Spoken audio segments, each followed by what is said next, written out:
Good day, I'm Raymond Hartung. I live in South Africa and I'm looking to go work in the USA in 2026. I'm busy with my diploma in animal production and plant production. I have some experiences with working with cattle.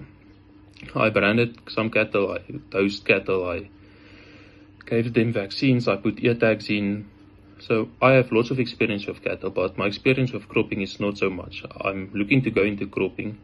I've done a course where I learned to drive John Deere tractors and also work with the GPS systems. I worked with a Gen 4 GPS system in the John Deere tractors. My goal is to provide people with food, because farming will always be needed in the world.